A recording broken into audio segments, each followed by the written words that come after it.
China's appetite for energy is enormous. The country consumes about a quarter of the world's energy supply, 35% more than the US annually. Its energy needs have more than tripled since the year 2000. That consumption has helped to fuel astonishing growth, but it's come at a cost. China is the world's largest greenhouse gas emitter. There is no way to tackle climate change unless China reduces its emissions to net zero. The country's reliance on fossil fuels is also a hindrance to its own growth and the well-being of its citizens. China is not energy secure. It has a massive import bill for things like oil and gas.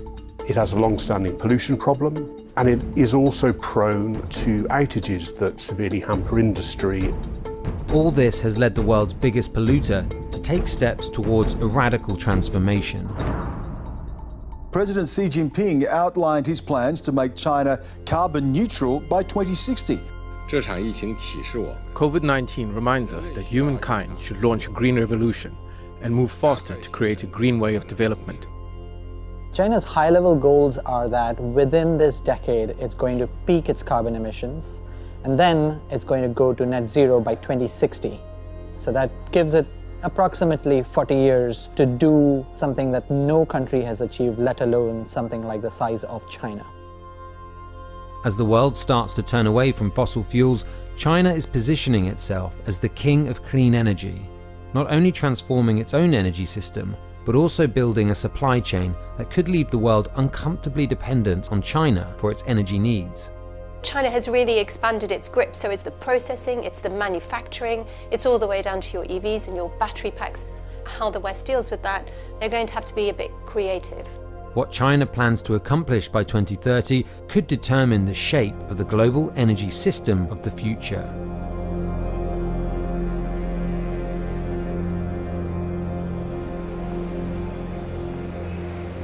At the end of the last century, China was on the cusp of an economic revolution. In 1990, its GDP was only 6% that of the US, and its energy use was only 34%. But the economic reforms of the 80s and 90s started the process of privatizing industry and opening up to trade with the rest of the world. By the time it joined the World Trade Organization in 2001, China was well on its way to becoming the world's factory, with booming energy needs to match. The history of it is really dramatic, I think, just the condensation. Really, China is doing Industrial Revolution, 100 years after that, all of that in a very concentrated period of time. So what we saw is obviously dramatic change in terms of energy consumption, and there were power crunches in the early years where really the system was still trying to cope, dramatic addition of coal-fired plants in particular to deal with that. From a climate perspective, the position was, well, you had your turn, now it's our turn.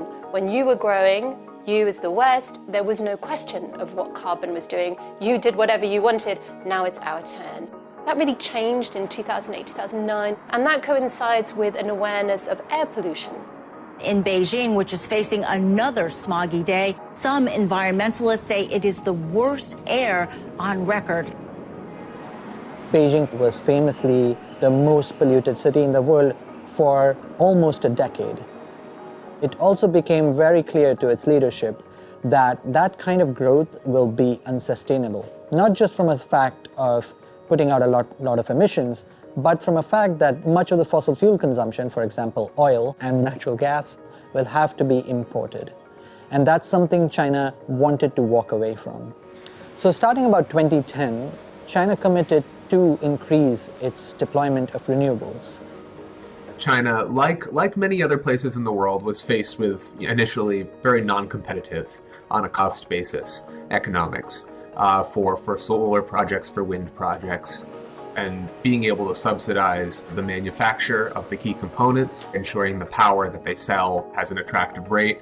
All of these things China has done very, very well. You push the market into existence, and then you're able to pull back with some of the policy mandates because now it just makes good economic sense.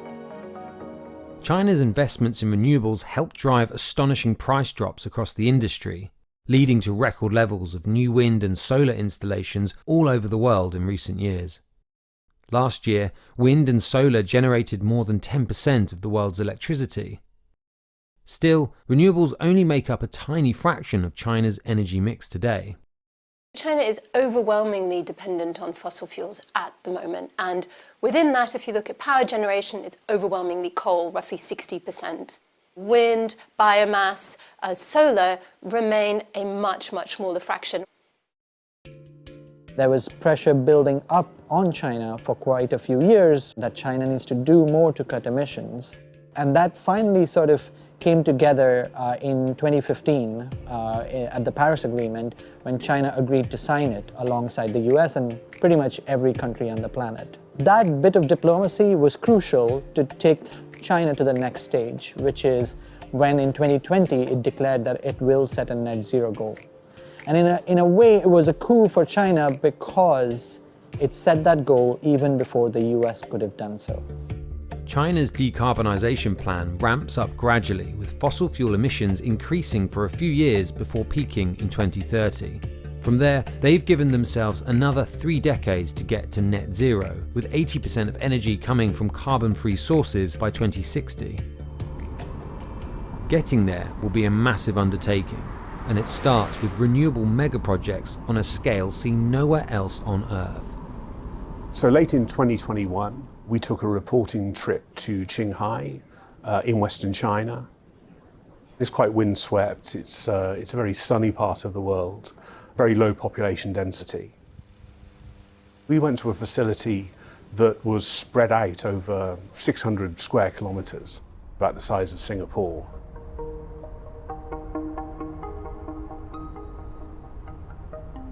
特殊性，因为建光伏电站它有2个首要条件，一个是有这个充足的这个太阳能光照资源。我们这个青海地区的光照资源在中国来说，在全国是排第2名。另外一个条件就有一个大型的这种荒漠化的土地，我们可以用这原来这些土地去建这个光伏电站。但是就是说有这2个资源是必不可少的。In that facility, they have a hydro dam. They've got a massive solar build-up, and they're adding wind installations as well. When all of that is up and running, it's going to be producing nearly 20 gigawatts of energy. It's enough to cover the power need at any given time for Israel, for example.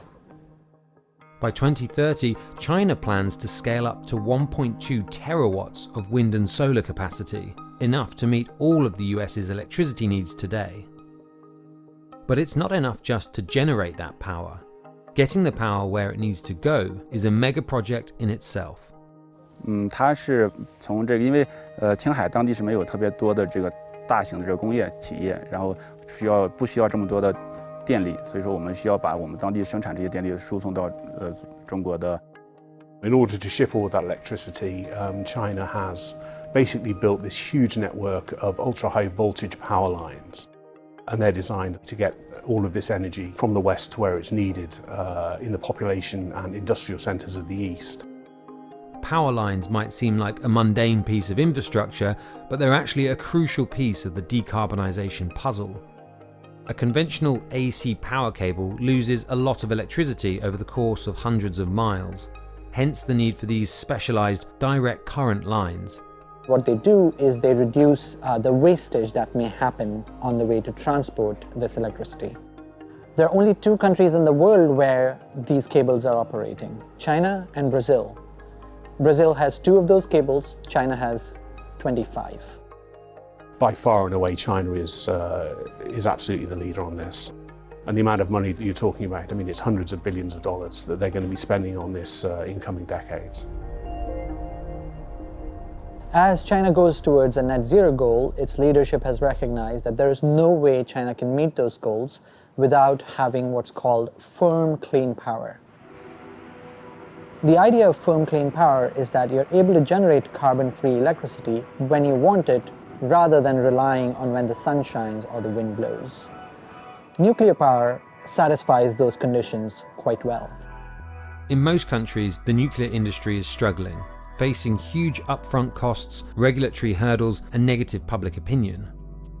Still, it is a carbon-free source of reliable power, and many environmental advocates see it as a key to the green transition, as does China's leadership. China plans to build 150 new reactors in the next 15 years, which is more than what the entire world has built in the last 35 years.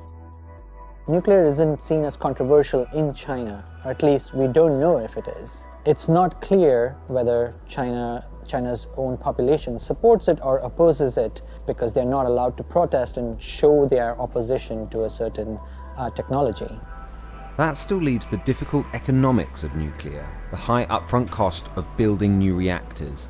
Here too, China may have unique advantages.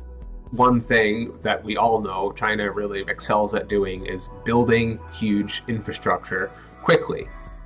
After decades of building bridges and skyscrapers and high-speed rail and ultra-high voltage lines, like every supermassive industrial project that China has built, that know-how goes into also building nuclear power plants.